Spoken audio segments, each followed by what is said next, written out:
Friends, colleagues and listeners, here we are again, another weekend show with Mr. Dixon. And he's expanded his wardrobe this week, another example of support for the Ukraine. And justly so, Steve. What a terrible, terrible, terrible escalation of events over there now. The videos and the film and the news, and I mean, it's just outrageous. It's terrible. Yeah. Terrible. It becomes too much to bear to be able to watch. I mean, that's how I think a lot of people are feeling. But can you therefore imagine if you were in that environment, trying to keep your family safe and out of harm's way? I mean, it's just devastating. So whatever we feel watching it is nothing compared, obviously, to how the Ukrainian people are feeling. I was watching an interview this morning, actually two, with Sophie Rayworth. The first was with the president of Poland. Poland's a country of 38 million people. I thought it was more because wherever you go in the world, you find Poles. The Poles are a well-travelled, bunch, but it's only a population of 38 million. They have taken, Chris, 1.5 million refugees so far. Yeah, no, it's incredible. Just incredible. And, as admirable as that is, of course, the stress that places on the system must just be enormous. That's an enormous population growth overnight. And the next interview I saw was with Michal Martin, the Taoiseach, and and Ireland is certainly doing its bit, punching way above its weight morally and. In a humanitarian way. Ireland is let's call it a non-military nation, for want of a better term. They are not aligned to any military action, but they the non-NATO member, but they're certainly doing a lot, and I think that's indicative of the spirit, Chris, of everybody's out there that we meet. I think it's hard times bring people together, and the solidarity that we're seeing across the globe is just unbelievable. It just beggars belief, Steve, because no matter how much you try and put a reason to why or what the logic, you can't. Yeah, it doesn't make sense. No, I read an interview something in the paper yesterday about is Vladimir Putin unhinged? Well, in every whether he is officially unhinged or not, certainly his actions would tell us otherwise. But I mean, it's got no word, Chris. It's terrible to see. Terrible to see. Yeah, no, it really is. And even with the delegation, trying to get some sort of, break or some sort of humanitarian agreement or whatever.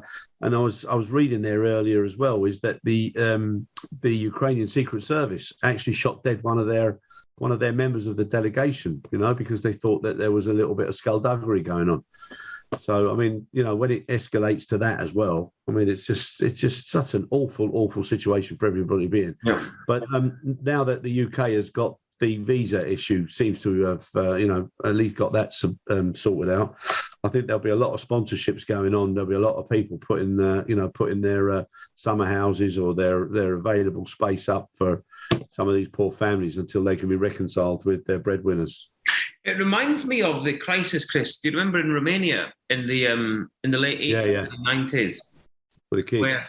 With the kids. And actually one of my school friends, her parents took in a Romanian child, during that terrible times. But that, I think we're seeing that sort of spirit again, where people are just opening their doors to people that they don't know from Adam. But we've been through such brutality and hardship and pain.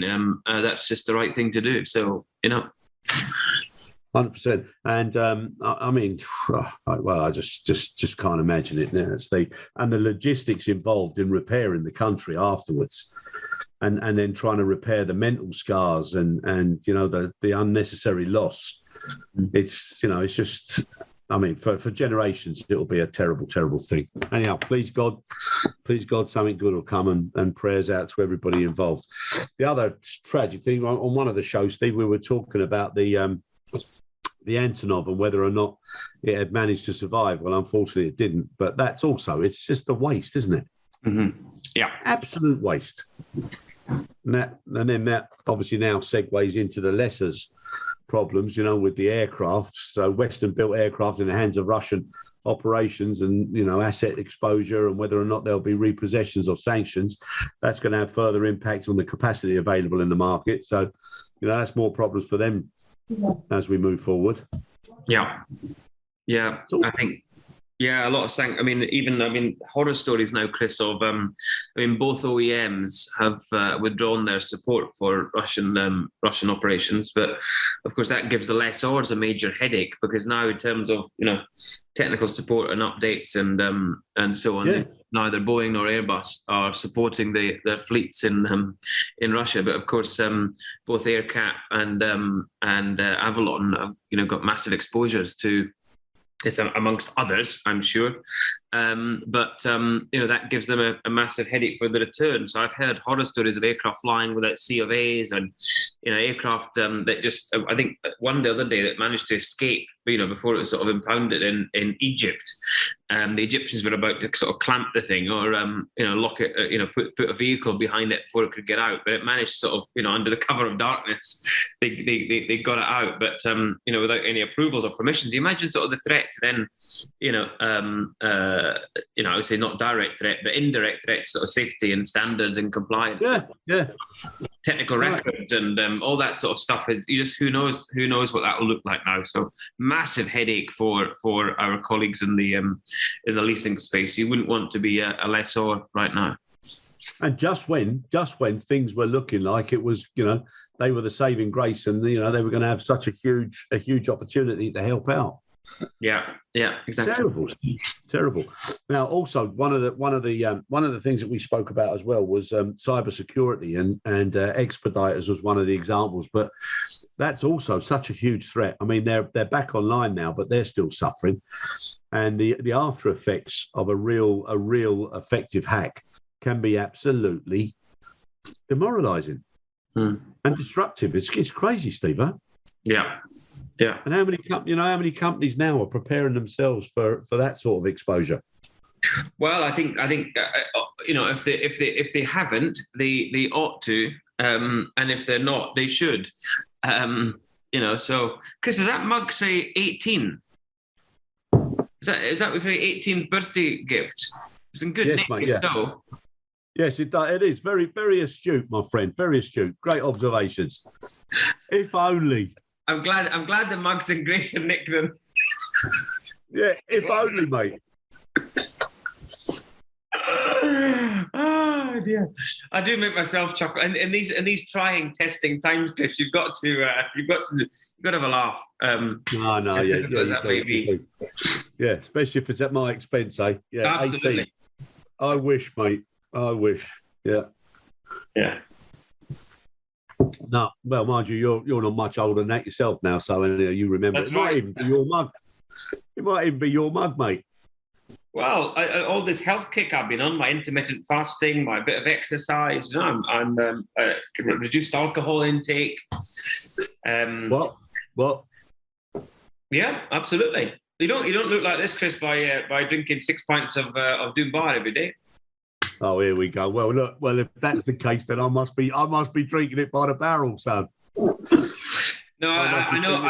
Yesterday was a bad day for me because I was, as you saw, I was in the pub watching the rugby. Two great games. I mean, okay, the second game not so good for England, but yeah. I don't know, Steve. They did exceptionally well with one man down, and there were some stellar performances there. So, I think old Mr. Jones will be quite pleased with that. But fair play to Ireland. Old Johnny Sexton, last time he'll be running off at Twickenham in the Six Nations. So, which shirt were you wearing yesterday, Chris? Well, it's funny enough. My brother asked me that because he always asked me questions like that, and he said, so who do you support? So obviously, our family we're Cork, and I said to him, I said, when it was Jackie Charlton's days, when he was the manager of Ireland, I said that football was so passionate, it was great. But I said normally, if it's football, I'll go with England.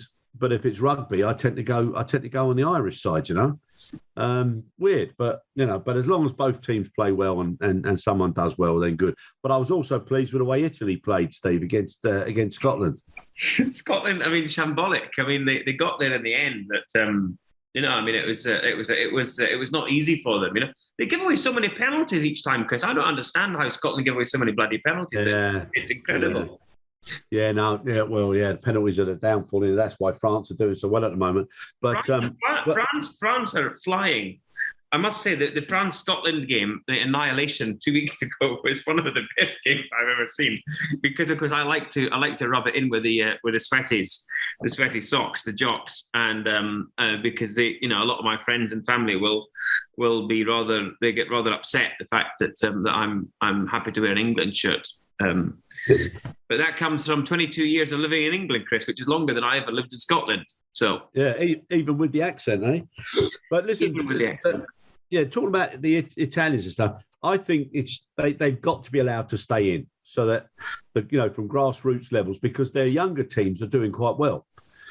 Well, actually, there was one cracking try yesterday. I mean, just a sublime bit of play. I think it was the second try in the game, third try in the game. They were it was just fabulous. I mean, it was a young lad, 22-year-old. I can't remember the fella's name, but so I think there's a lot. He looks 15, doesn't he? Yeah, he looks like why his parents let him out on that field because he get murdered. And then he goes and scores 2 tries like he did it. Absolutely superb. Fair play to him. But a lot of potential. A bit like ITA, the new reborn Alitalia. A lot of potential. Yeah, a lot of potential. There you go. That was a nice segue back in, mate.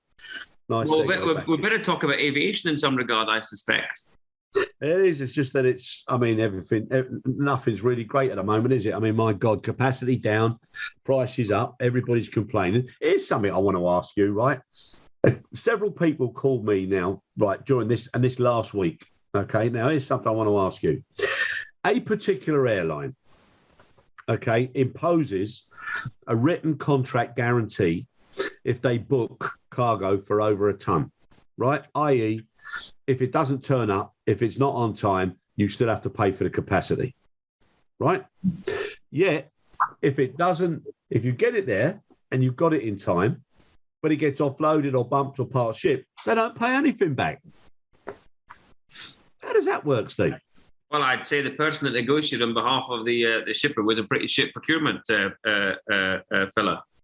No, but this is straightforward booking policy now.